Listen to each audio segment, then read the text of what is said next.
Awesome. So, welcome back to another episode of Embrace Your Brand. I am really excited today because I have a super special guest on here. She has been in my world for like over a year now. She made a huge impact with me, being my sales coach and mentor. And she's just someone who I immediately knew like she has something going on. I want to learn about it. I want to know what she's doing. And I wanted her to be a guest today because one of the things about embracing our brand is showing up authentically in the online space, and especially like social media as a place where we use that a lot. She has such integrity with everything she does and puts out on social media, and she sells fantastically through social media too. And that's because she has built such a wonderful personal brand. So I'm going to kind of let her introduce herself, a little bit about her. Her name is Jillian Murphy, and she is totally the bomb and the sales queen. So, Jillian, thank you so much for being here. Oh my gosh. One, thank you so much for having me. I'm so honored to be on your podcast. And I'm so excited that you finally have a podcast. Let's get that voice out into the world. So, one, congratulations on the podcast. I'm so Thank excited you. to be here. Yeah, absolutely. So, if you don't know me, my name is Jillian Murphy. Like Laura said, I spent 20 plus years in the corporate sales space as an entry level salesperson, all the way up to the top of the sales chain of commands, I will say. And I was a corporate sales trainer, and then I lost my job during the pandemic, which was totally unexpected, something that I never ever saw coming. And it was such a great reminder of, never letting other people really kind of determine like your next path in life. And I knew that I had a God-given talent for sales, universe-given talent, whatever it is that you believe in. So I quickly shifted to the online space, and that is where I really built a personal brand for who I was and what my skill set was. And, 3 years later now, I've helped over 500 entrepreneurs grow and scale their businesses, create more profitability in their business. And I truly believe I've done it through staying very true to who I am, staying in integrity, selling through social media, and just having honestly a lot of fun and not overcomplicating things. Yeah. I think that's one of the biggest thing is like we can really easily overcomplicate things. But like I wanted you to talk about, just what are some things that you've really done to grow this online presence? Because I feel like it's such a huge part of your business and what you do is just standing out so authentic. Like people just, I mean, I even get this sense that I really know you just from watching what you post, watching your stories and everything. Cause like that essentially is what drew me in. I don't know who shared you with me or how I found you, but it was like once I started following you, I'm like, okay, I have got to like meet her, talk to her, learn from her, all those things. Yeah, I think the biggest thing, especially on social media, is that, we want to draw people into our world. And the more you can show up just who you are is really going to be the magic, right? So let's just use Laura for an example. The reason why she was drawn into me was because I was unapologetically and 100% who I was on my Instagram, right? Or on my stories or on my feed or in a coffee chat or whoever it was. And I think so often that people are really overcomplicating it, and they're trying to be maybe something else, or they're trying to mimic their mentor, or they're trying to follow the trends or the viral reels or whatever it is, and that actually is making you lose authenticity of who you actually are. And I also think that once you start to show who you are, maybe it's like you lead with faith, or you're a little more shy, or whatever it is, that actually pulls your people in even more. So I actually just did a podcast episode recently on this. It's like, I don't get on social media and create content. I'm just literally showing you my life. So for an example of this is like, if I would never be dancing in my kitchen, I'm not going to try to create content dancing in my kitchen because it doesn't feel good and it's not authentic to me. And even though it might look cute on Instagram, it's not going to energetically pull people in because I would never be doing that in real life. So it's like, what would you be doing in real life in this real time? And then just really try to capture that. And I think the other thing that's really important, especially in the online space, is really asking yourself is what are you willing to share and what are you not willing to share online, and let people into that piece of your world, because at the end of the day, people are going to connect with you as a person from those things, right? So maybe you're a mom and you really want to share the ugly sides of motherhood, right? that doesn't mean you need to share everything that you're going through, but like that's a piece of like the connectivity, right? And then I also think it's like holding also the things that are like really sacred to you and like not showing a lot of that, right? So even me who lives my life very publicly online, there are parts of my life that are also like very sacred. Like I don't talk a ton about my relationships online. I don't talk a lot about like breakups or hard conversations or all of those things. So it's like I let people in to a point, but you also don't have to show everything.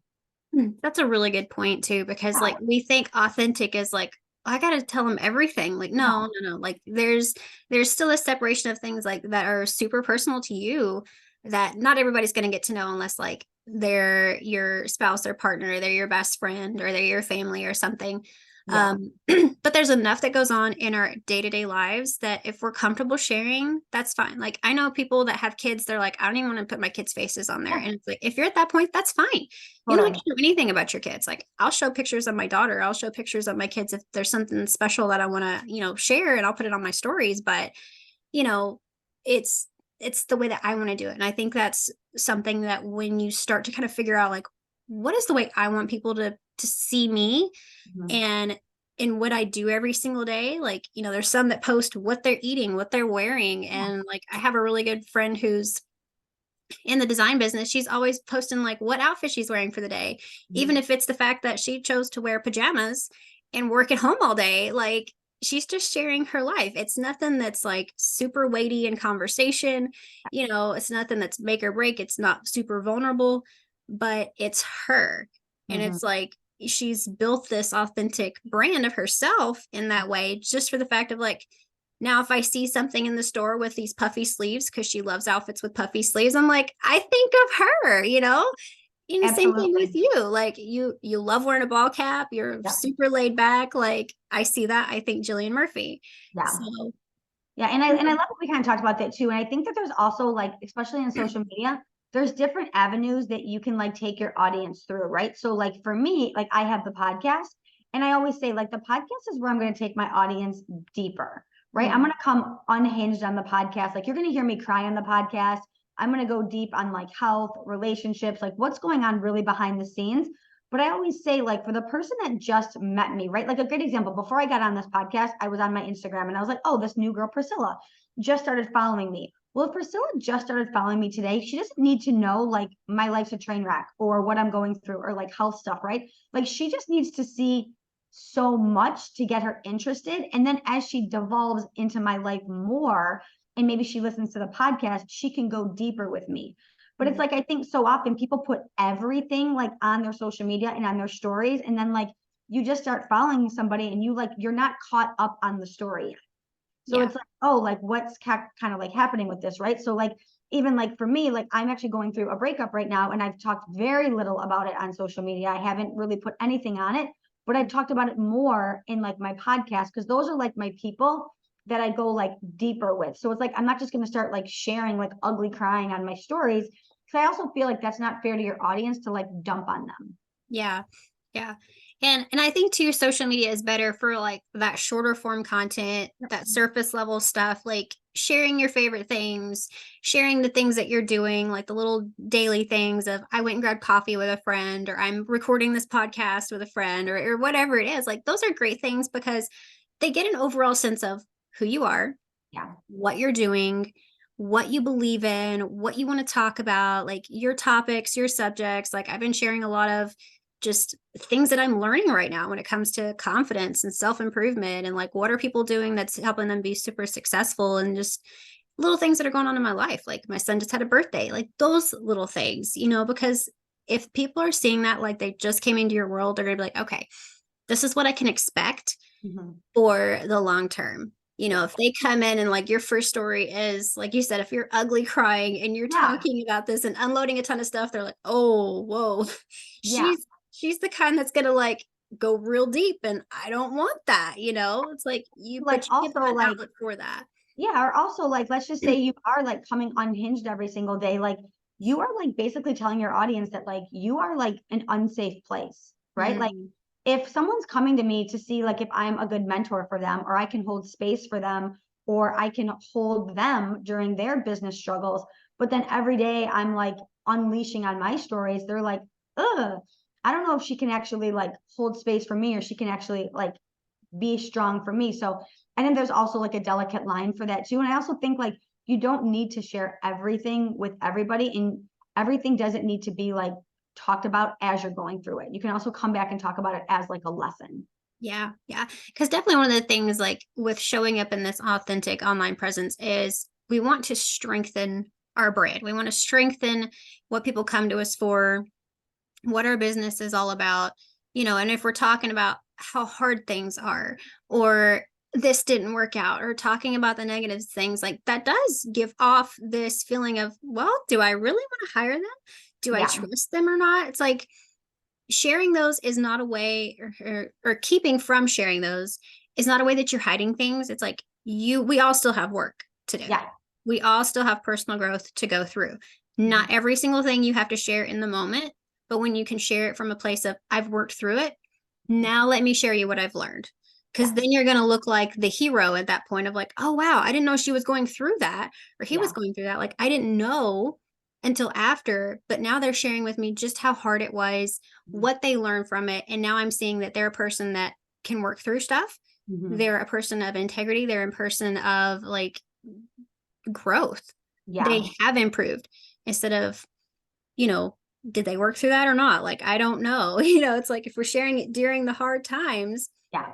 they don't know if we're going to come out of this okay, or what's going to happen. So, Yeah.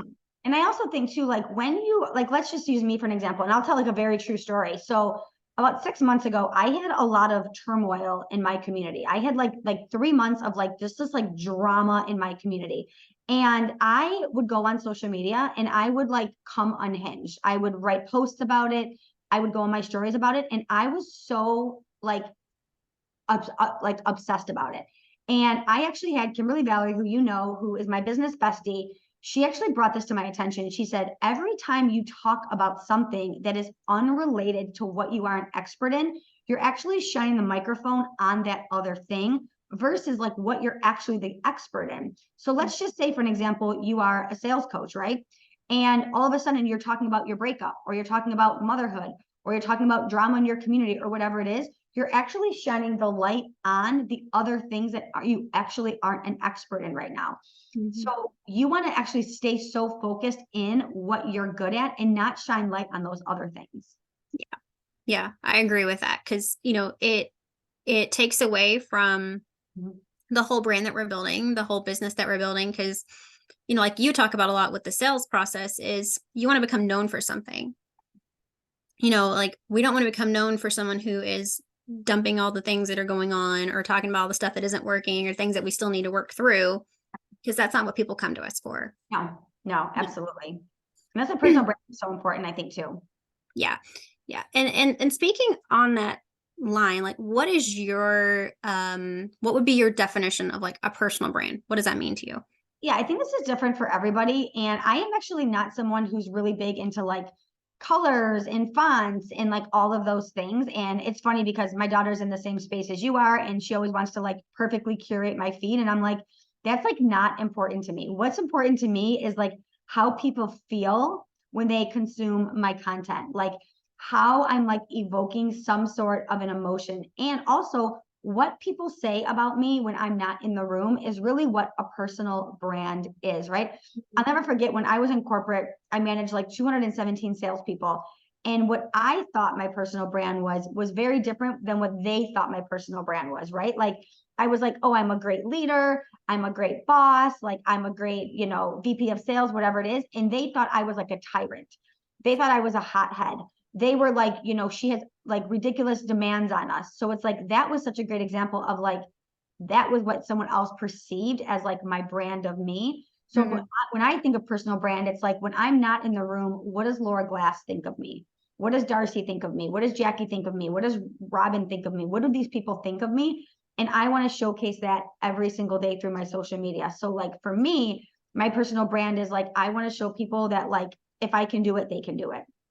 I want to show people that like I'm willing to make scary moves so that they should make scary moves. I want to show people that like sales feels good. Sales can feel good for you.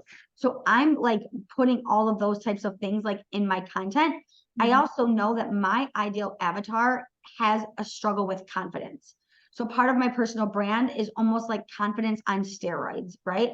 Like a lot of my content like looks like I'm even more confident than I probably am, because I want people to feel a certain way that then activates them to move, to make decisions in their business. And I think you do a fantastic job Thank of you. that. Like you're talking about this and like, yes, I see this. Yes, I see this. I get this sense or feeling. And it's like, even what you post online on social media, it has a pretty look to it. It's like you do well with having like the colors and fonts and things, but Yeah, you have such weight and meat to just the content that thank you put out.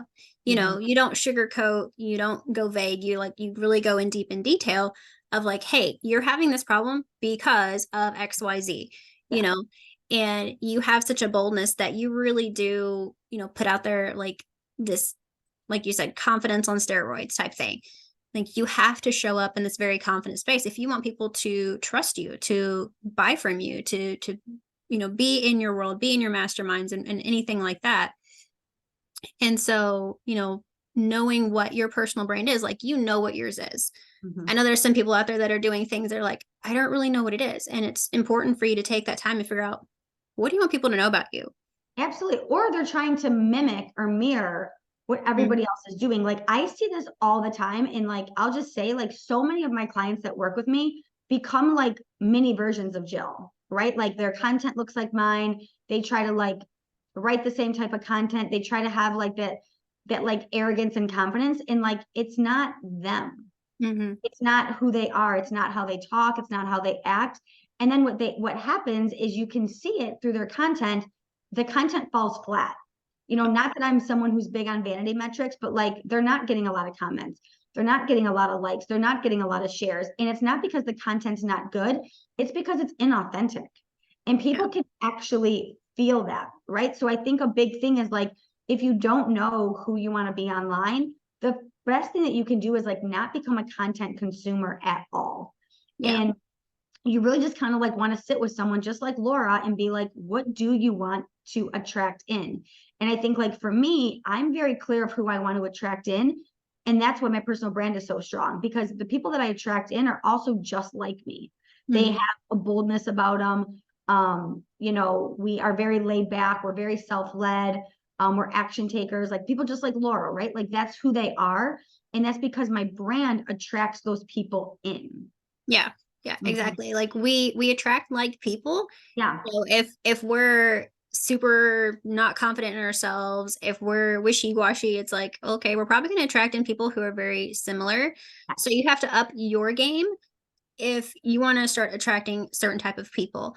And I find it really helpful sometimes. Like I'll just even ask my audience, ask my community, like, what comes to mind when you think about me? Yeah. Like, how would you describe me? Like pick 3 words. How would you describe me? And I've had some really great, comments from people who have just been open and honest. They're like, when I see you, I always like see you smiling. I always see you happy. You always find the positive in something. Yeah. Like, okay, great. This is exactly the type of person I want to be perceived as, because that perception of your personal brand you know, is exactly what your brand is. It's Yeah. not And you're just such a like you class said, act too. Like what I you think you're had. just, yeah, you're just such a class act too. And I feel like people can feel that about you. Like you're just such a genuine human. And you Mm-hmm. can hear that in your voice on the podcast. You can hear it in your stories. You can hear it when you show up in a coffee chat. And that's not faked. That's like who Laura is, like as a genuine person. Yeah. And it often takes sometimes me just like quieting the noise of everything else going on. Like I've come to this point of awareness of like, I know when I've consumed too much, Mhm. because then I will start to sound like somebody else. I'll start to want to talk about something else. I'm like, this is not my zone of genius. Why am I even trying to talk about this? I can barely even put together the words for someone to understand what it is I'm talking about. It's like I don't even need to go there. That's not my brand.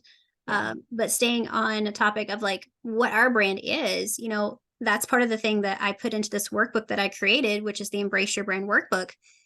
And there's a lot of journaling in this workbook. It's literally you're doing the work so that you know how you're going to market yourself. Mhm. You're mastering who you are, knowing like all the things that make you, what makes you tick, how you want to do things so that you show up in that way.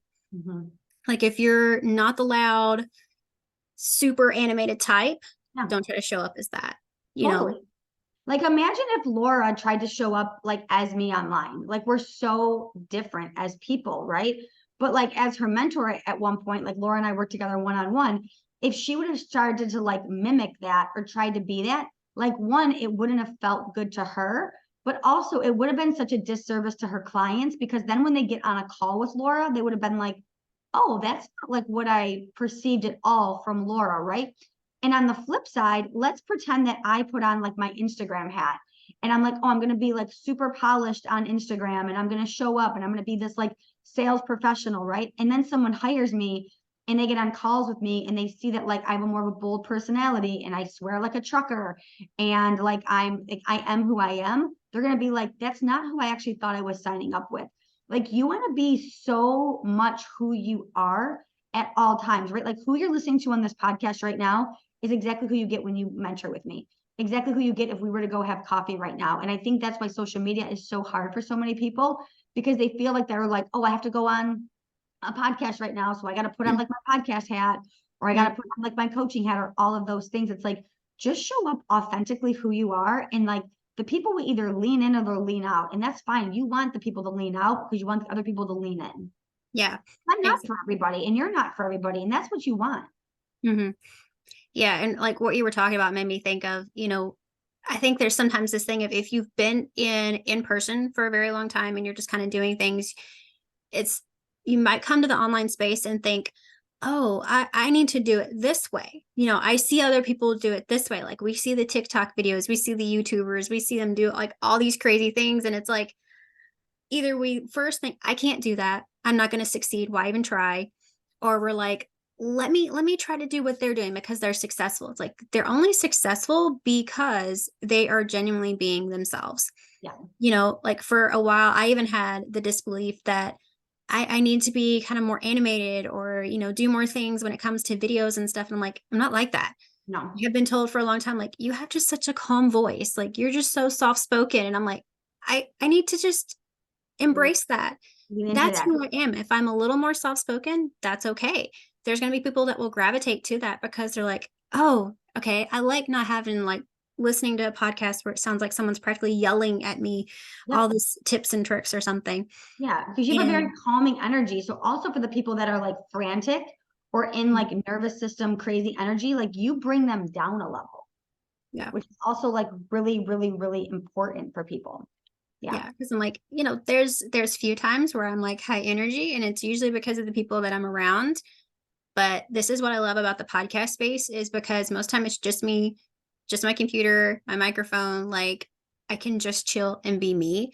And that's even the thing I like too about doing lives or doing stories on social media. Like it's just me. I'm not watching somebody else and thinking I need to perform a certain way. So, it's just you have to find that rhythm and trust yourself that exactly how you're doing it is going to be the way that you need to do it. Yeah, absolutely. Even like with like reels and stuff, right? It's like, I feel like so many people lose like who they are because they're like jumping on like a viral post. And it's like, you can't be you when you're doing like a voiceover like every other person on there, and people aren't even going to realize like who you actually are. So I think like there's so much that you can dive into with authenticity and who it is. And it takes time. I realize like social media is a scary place, and it's like, what are people going to think? But really just, I would say, to like start really unpacking like all of that, because it's going to be so powerful for you. Yeah, definitely. So, I think you and I would both agree, like journal these things out, talk to somebody about them because like the more work you can do on yourself, the better you're going to be when you show up in your marketing, in your brand, even when you're working with people one-on-one is just really showing up in that authentic self. Um, Yeah, because I always say so like money follows your marketing, right? So right now, if you're not making money in your business and you're not having the sales that you want, there's probably a reason why. And it's probably starting with your marketing, right? There's a reason why people aren't leaning into you. There's a reason why people aren't saving your stuff, commenting on your stuff, all of those things. And it probably has to do, like what Laura said, you're not even sure of who you actually are. yeah, yeah. Mhm. Because like, if you're unsure of yourself, you're unsure how you're coming across, you might even be unsure, like, what exactly am I selling at this point? Like, I'm just trying to sell anything. And when you're trying to sell anything, you're really selling nothing. Absolutely. It's like, I think even it took me a while to learn that lesson myself of like, but I can do so many things. Just because you can does not mean you need to. Oh yeah, totally. I mean, even I talk about that all the time. I have this program right now, the 6 week sales sprint going on, and I have said from the beginning, like I feel like this is my best work I've ever put out. Like I feel like I'm so in my zone of genius. It's like what I know. It's like it's so easy to talk about. I could literally these calls could go on for days. Mhm. And it's because this is my zone of genius. This is my sweet spot. But there's been times that I'm like, oh, I can like talk about content. I can talk about mindset. I can talk about storytelling, right? But that's not my zone. So it's like once you find your zone and you're so good at it, just stay to that because also people can feel that on the other end. So many people have been in other things with me and they're like, Jill, this has been like the like best thing you've ever put out, and they can feel it too because I'm in my zone so much in it. So yeah, while you can do all the things, just stick to what you're really good at. Yeah. Because I feel like at that point, it's not hard to figure out what should I be talking about? What should I be doing? Am I going to get people results or not? If it's something you know well, and if it's something that you do well, you're going to get people the results. 100%. Yeah. And if you're talking about that on your social media, that's definitely something you should be talking about. Like, here's how I do things. Here's exactly what I do. You know, don't start straying and talking about other subjects. Like, if I were to go in and start talking about like all this different personal development stuff when I just focus on branding and marketing, Yeah. it's not really going to help you. Like, some things I can tie in, but I don't need to stray really far from what people are going to come to know me for, which is branding and marketing. Like, even with some of the things I've been thinking of when it comes to what kind of offers do I want to put out, and I'm like, I really want to do this, but this aligned with my brand? I'm like, right now I have clients who are like, I need a really pretty landing page. Like, can you do my layout for my landing page? I'm like, yeah. I'm like, I'm not a copywriter. They're going to send me the copy. I'm just going to make it look pretty, get it appealing to the eye, make sure it has their brand style, their colors, all that stuff. It's like, that's my zone of genius there. I'm like, I need to create offers that are around those things. Like, what in your branding do you need help with? What in your marketing do you need help with? And Mhm. that's where once you know that, then you start figuring out like, how am I going to talk to people about this? How can I share things about this in my social media that's going to gravitate people into knowing, oh, she's the expert for this. She's the go-to person. And if I do that in a very authentic way of like, I'm not trying to tell you something that you could Google. I'm Yeah. not trying to tell you something that you could use AI and find out. I'm actually giving you real tangible stuff and telling you stories of like how in the world I found out about this, how Mhm. it changed for me or for a client. So those are even authentic ways like to really show up and, strengthen Mhm. your brand of what you're all about. Yeah, totally. Absolutely. I mean, it's so spot on. Yeah. All right. Well, thank you so much, Jillian, for Oh my being gosh, thanks on for having here. me. This has been fantastic. And I am definitely going to put into the show notes your Instagram handle so people can go and follow you. I will even link your podcast because you have a wealth of knowledge in your podcast and a wonderful and amazing guest on there. So if anybody loves Jillian Murphy today, definitely go follow her. Go check out her podcast. Awesome. Laura, thank you so much for having me. I appreciate you, my friend. Thank you. Of course.